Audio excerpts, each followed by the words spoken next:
K-dramas have given us every kind of love story. Childhood friends to lovers, fake marriages, supernatural romances, and even time-traveling soulmates. But there's one romance we rarely see, a full-fledged LGBTQ+ couple in the lead. For a country that has mastered the art of romance, why is South Korea still falling behind in LGBTQ+ representation? Let's break it down. While Thailand, Taiwan, and Japan are thriving with LGBTQ+ content, South Korea? Not so much. That's not to say there haven't been notable contributions. Films like The Handmaiden gave us a psychological thriller wrapped in a sapphic love story, while A Frozen Flower delivered a high-stakes, emotionally charged romance between a king and his male bodyguard.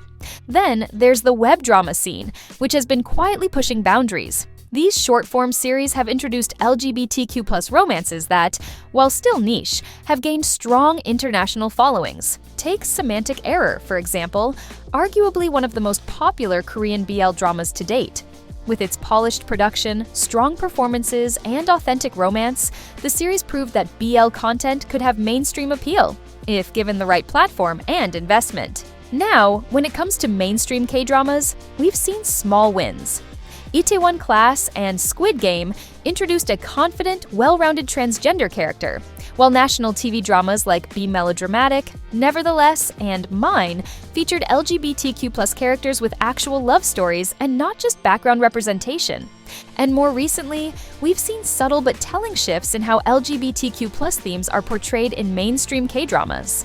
While many series still rely on blink-and-you-miss-it moments, longing stares, coded dialogues, and friendships that feel just a little too intimate, some dramas have started pushing the envelope, even if just a little. A perfect example? Friendly Rivalry. Unlike most K-dramas that only tease BL or GL undertones, this series genuinely shocked viewers by featuring an actual on-screen kiss between its two female leads. Episode 4's preview hinted at a quick peck, but when the full episode aired, it was a full-on, drawn-out kiss. Easily one of the boldest moments in recent K-drama history. Of course, there was a catch. It was a dream sequence. And just like that, Friendly Rivalry pulled the classic K-drama move, giving audiences a taste of something groundbreaking, only to backtrack before it could truly count. But that didn't stop the internet from exploding. The scene immediately went viral, with fans debating its significance. Some saw it as a bold step toward normalizing same-sex intimacy in Korean media, while others were frustrated that the drama refused to fully commit to an actual GL romance. And then, of course, there were the conservative viewers who, predictably, weren't thrilled. But beyond the kiss itself, what really fueled the buzz? Hyeri. As an idol-turned-actress, Hyeri already had a massive fan base, and Friendly Rivalry marked her return to the small screen in a role that was totally different from her previous rom-com heroines. Her undeniable chemistry with her female co-star only added fuel to the fire, making fans wonder, was this just queerbaiting? Or was the drama testing the waters for something more? The reality? Friendly Rivalry gave off major GL vibes, but it never fully went there. Instead, it danced around the idea, playing with close, emotionally charged moments and deep personal connections, only to keep the lead's relationship firmly in intense friendship territory. That raises the bigger question: where's the game-changing LGBTQ+ K-drama? Where's the high-budget, primetime series that finally puts a same-sex couple at the center? And why is queer representation still implied rather than fully explored? One word: conservatism. South Korea remains deeply traditional, not just when it comes to LGBTQ+ rights, but also gender roles, family expectations, and, well, let's just say change doesn't come easy. But that's a conversation for another time.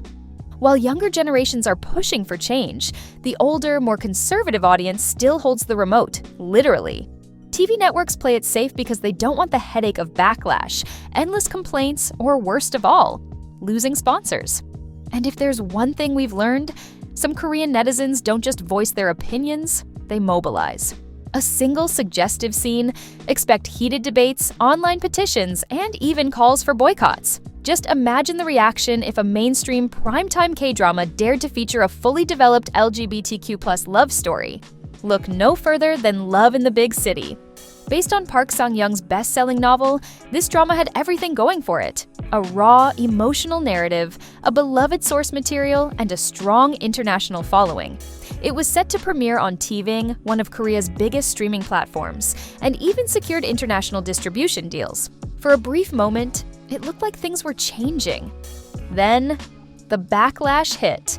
Conservative groups erupted, arguing that the drama would promote homosexuality and have a harmful influence on young viewers. The pressure was so intense that TVing abruptly halted promotions, quietly removing trailers and press materials.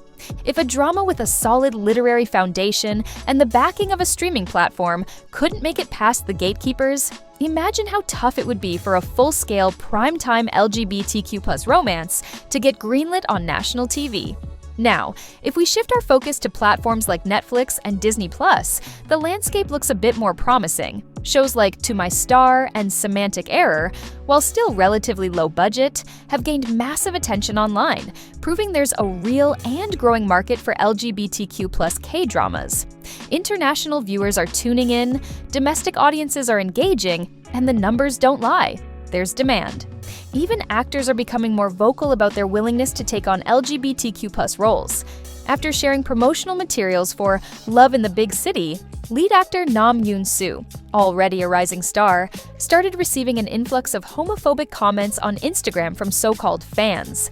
But instead of backing down, he addressed it in a press conference, saying he simply laughed at the hate and chose to focus on the overwhelming support. And he's not alone.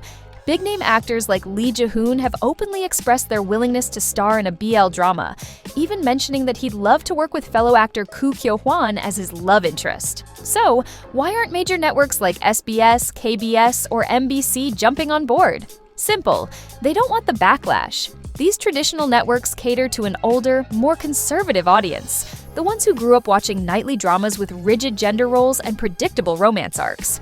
For them, playing it safe isn't just a preference, it's survival. But here's the thing, the world is changing, and so are audiences. Streaming platforms like Netflix and Disney+, they're playing by a whole different set of rules. They don't have to tiptoe around broadcast regulations, keep advertisers happy, or worry about censorship boards.